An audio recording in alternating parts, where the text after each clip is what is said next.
All right, welcome to the right call. Cole, it's Wildcard weekend, and I got to tell you, I'm pretty excited that you got your Rodrigo Blankenship glasses on because that's the kickoff game this weekend, Colts-Bills. And how about paying respect to kickers from Cole Altman right there?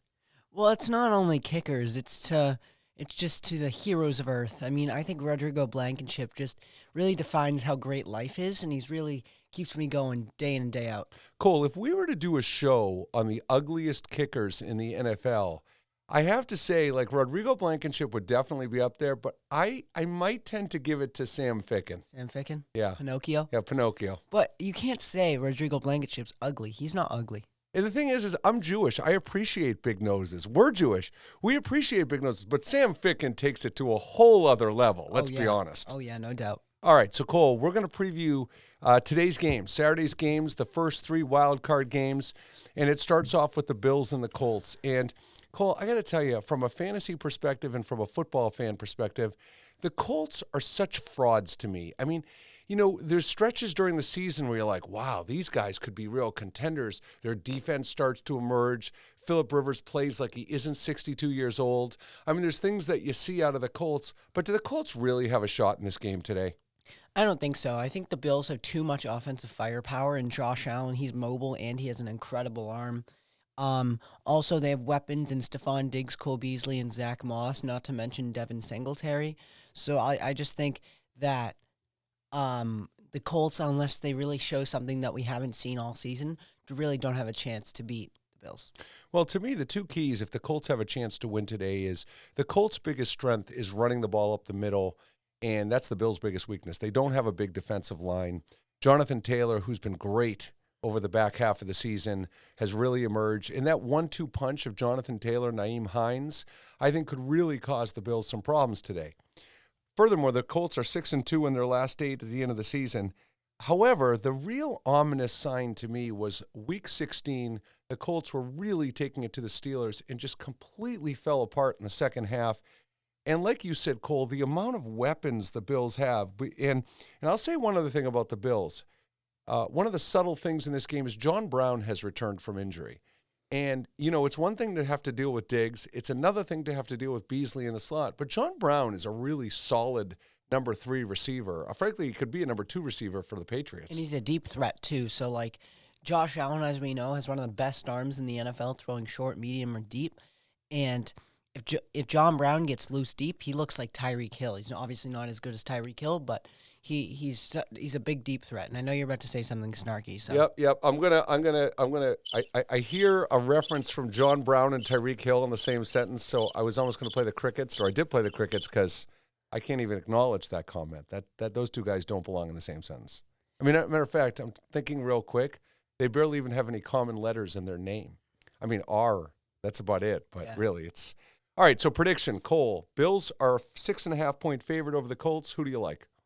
I like the Bills. I say the final score will be, I say the Bills have 28, and I say the Colts have 14. Okay. I like the Bills to cover too. I do think the Colts can make it a good game for the first half, maybe even into the third quarter, but I do think the Bills just have too much offensively. They're rolling. They have so much momentum heading into the playoffs. I think the Bills take care of business and cover the spread. All right, let's go on to game 2, Cole. Wait, let's do the change in the set. We have 2 new teams. Okay, we have the Rams and the Seahawks. Now, first of all, let's talk about the Rams. You've got Sean McVay, who I think is one of the top 3 coaches in the NFL. And I've decided today I am going to say a prayer for Sean McVay. Not because he's playing the Seahawks, because he has Jared Goff at quarterback. And I got to tell you, Jared Goff has turned into Andy Dalton right before our eyes this year. He's turned into what Andy Dalton is, what Jay Cutler was.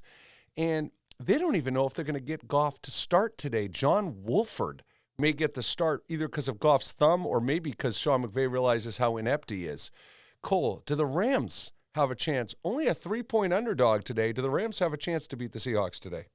Well, before I acknowledge what you just said, I just can't believe you just compared Jared Goff to Jay Cutler. Jay Cutler was the epitome of terrible quarterbacks in football. He reminds me of a Mitch Trubisky, but worse. Wow, worse than Mitch Trubisky. Worse. Anyone's worse than Mitch Trubisky. And you know what's the worst part of that, Cole? Is that both those quarterbacks were on the Bears. Like, it's so if you're a Bears fan listening to the show, you're like, please don't remind me our history of bad quarterbacks over the last 2 decades. Yes, but all jokes aside, honestly, I think the Rams have enough talent to beat the Seahawks, but I just don't think it's their year. I think they have too much stress and distraction around this quarterback situation that it's going to distract them from their main goal of winning. And I think the Seahawks are going to find ways to jump on top of that and come through for the win. Well, and I think one thing that's really disturbing trend about the Rams over the last 4 games of the season, it's not just the play of Goff. It's the loss to the Jets. Like, that was such an ugly loss for them. It was a game that they could have commanded the division, just totally created their own destiny and path in the playoffs, and they just fumbled all over themselves. Yeah, you got to take the blanket chip glasses off now. I mean, it's not relevant anymore. No, exactly. And so, really, and I think the other thing that worries me for the Rams today is Cam Akers did come back last week, fumbled at the goal line, didn't look himself, looks like he's playing with an injury. So between Akers being at full strength, the quarterback play, the only way to me the Rams win this game is if the defense of the Rams steals it for them today. And it's possible. The Rams defense has been tremendous this year. But, Cole, let's switch on to the Seahawks for a minute. Seahawks have been 6-1 in their last 7 games, 2-2 against playoff teams. But, wow, I looked at the Seahawks schedule this year. It has been soft. I mean, we gave the Steelers a hard time early in the season. I don't think people realize the Seahawks have had such a soft – they've had 4 tough games all year. Wilson has 12 touchdowns and only 3 picks in his last 7 games. But the Seahawks, even though they played pretty well down the second half of the season, they haven't played a lot of tough competition.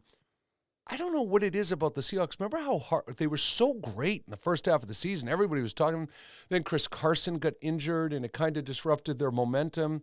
And Russell Wilson, who's been a fantasy god the last few years, has been pretty average as the season has worn on. So, to me, like, the Seahawks are the better team than the Rams, but the Seahawks have looked just a bit dysfunctional at times and inconsistent.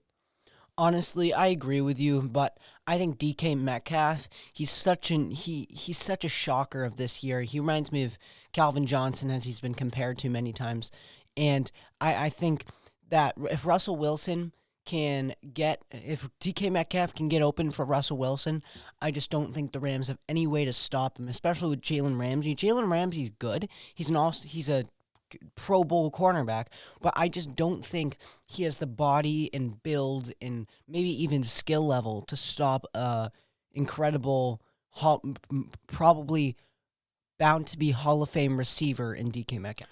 Well, I think the 2 keys for the Seahawks today is, one is, they make the huge trade in the beginning of the season for Jamal Adams, right?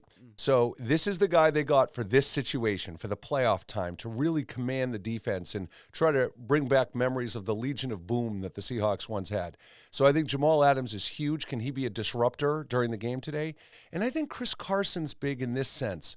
I think if the Seahawks can get the running game going and establish a running game early and then take some pressure off Russell Wilson in the passing game, I think that's going to be a key. So I see Adams and Chris Carson, but I have to tell you, Cole, I actually like the Seahawks to win, but the Rams to cover the 3-point spread. I think this is going to be a 2-point outcome. I predict something along the lines of 23-21 or 20-18 or something really low scoring, but I think the Rams are going to keep it really close and cover.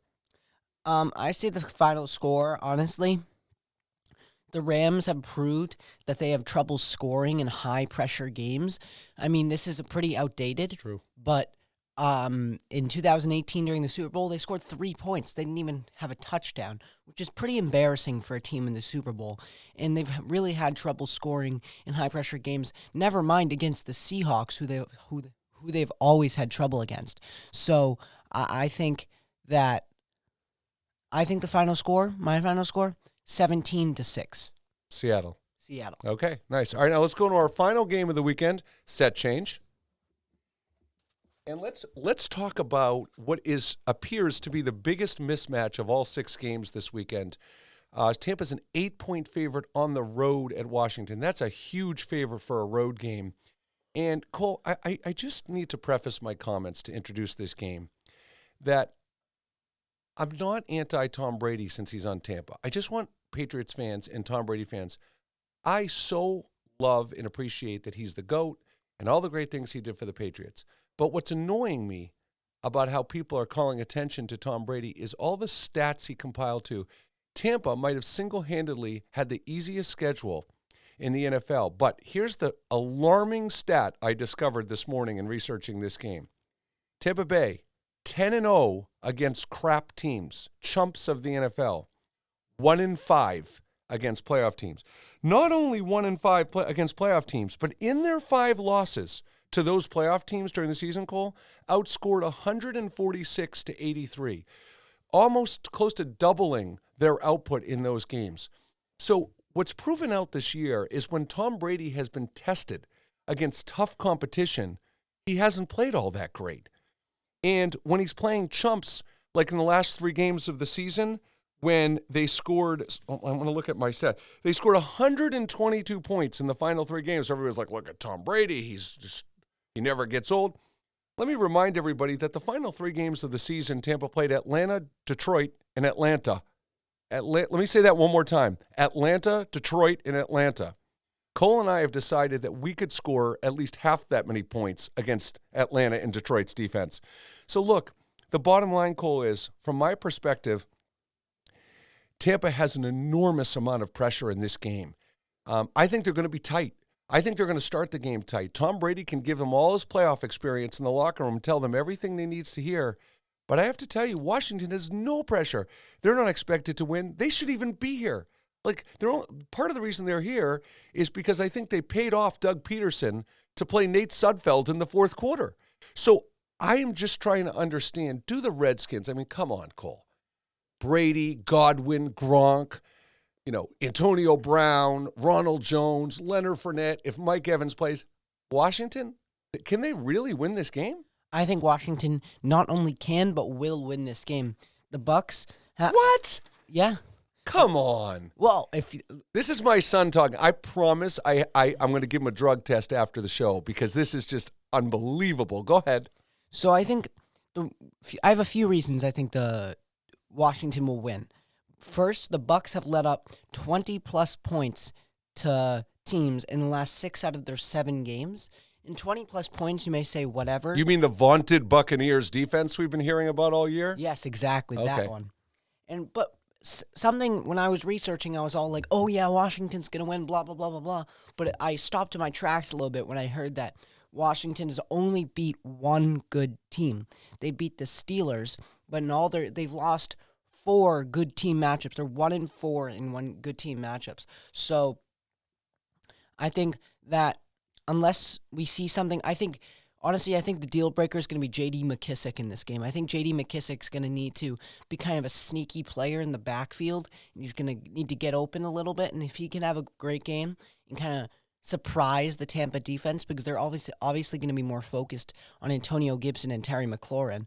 So I think that if they can find J.D. McKissick hiding in the backfield, then they really have a huge shot to win this game. Well, Cole, I think that your stat, the 1-4 against good teams, is a little bit deceiving for Washington for this reason. They weren't really a good team this year, let's be honest. I mean, they made the playoffs with a horrible record. That Steelers win was enormous for their confidence to think they could actually be a successful team. They lost to Seattle in a nail-biter. I mean, they played Seattle so tough in that game. And so here's my take. Alex Smith, not only is he the comeback player of the year, Alex Smith could be the comeback player of the decade. And this guy, what an amazing story. If you don't like this story, you're not a human. Like you don't like human beings. I mean, what Alex Smith has overcome this year is incredible. And the Redskins, in a weird sort of way, have seemed to be a team of destiny. The way they kind of found a way to pull out that division with all the mess at the end of the year. They start out Kyle Allen, he gets injured. Dwayne Haskins is a disruption all year. He loses his captaincy. He gets replaced. He comes back. He doesn't play well. Alex Smith is in and out of the lineup battling injuries and trying to keep his job. I mean, there's been such dysfunction on that Redskin team. Ron Rivera, give him a ton of credit. He has held that team together. Terry McLaurin gets hurt. Antonio Gibson gets hurt. I mean, Logan Thomas has really developed into a pretty good tight end. I mean, he's held that team together and really maximized the current talent level that exists. Now, with that said, I don't think the Redskins can win this game. I think they have a great defensive line. I think they've got good coaching, and frankly, Bruce Arians is a clown. So I think anybody could frankly outcoach Bruce Arians based on what he's shown this year, especially against good teams. I think the Redskins are going to keep it close. I think it's going to be a tight game at halftime, but I think the Buccaneers just have too much talent and make more plays down the stretch. There's just too many weapons on Tampa Bay. And if Mike Evans doesn't play, that'll help Washington a bit, of course. But I think the Redskins, who are an 8-point underdog, they cover the spread, but do not win the game. I say the Redskins win 27-26. Well, I'll tell you what, that one point I'll make before we wrap up this episode of The Right Call is I do think the Redskins are going to have to put up that many points if they're going to win the game, because Tampa's going to score. There's no question. And there's no question that they can probably do it against the terrible Tampa defense that's let up 20-plus points in the last 6 out of 7 games. All right. Well, thank you for joining us for another edition of The Right Call, talking about Wildcard Weekend Day 1. We'll see you tomorrow for Day 2.